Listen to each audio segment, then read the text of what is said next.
So, ayan guys, tumubo na yung tanim nating lakatan. Medyo maganda yung tubo niya.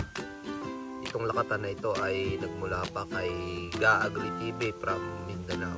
So ito, masaya tayo dahil nakita na natin yung resulta ng ating pinaghirapan. Sana tuloy-tuloy na at maging maganda ang pagtubo ng ating mga lakatan.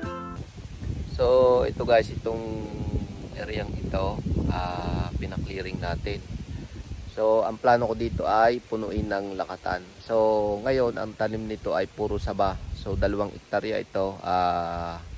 Sana magtuloy-tuloy itong pagsibol ng ating mga lakatan from Mindanao kay Ga Agri TV. Shout out sa iyo.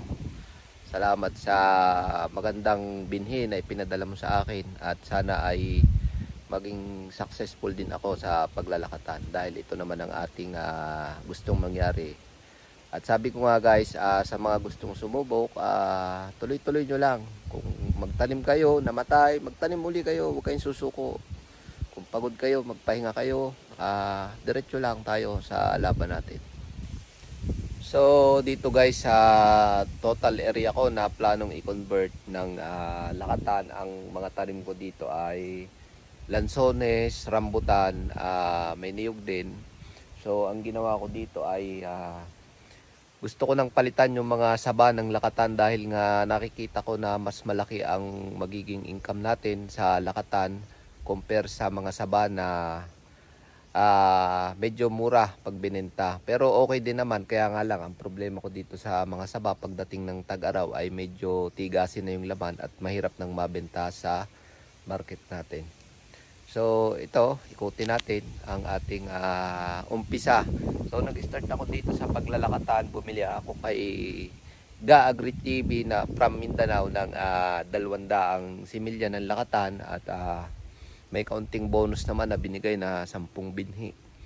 So medyo matagal din nakarating sa atin yung mga binhi ng lakatan dahil nga sa Mindanao pa siya nang galing. So ayun, na-handle naman natin ng ayos. Siguro guys, sa 200 puno kung itinanim, 50% na yung lumalabas na yung kanyang suloy o yung kanyang dahon. So nakikita ko maganda naman ang resulta at wala rin tayong tigil sa pagdidilig at syempre sinusuportahan natin ang abono para yung lakatan ay dire-diretso ang paglaki. So ayan, hindi pa natin ngayon maobserbahan ang pagsibol ng lakatan, pero siguro mga 1 to 2 weeks ay lalabas na ang dahon nito. So sa una mahirap, sakripisyo, pagod, pero magtatagumpay din tayo sa ating adhikain na makapagpaganda ng lakatan dito sa Alaminos, Laguna.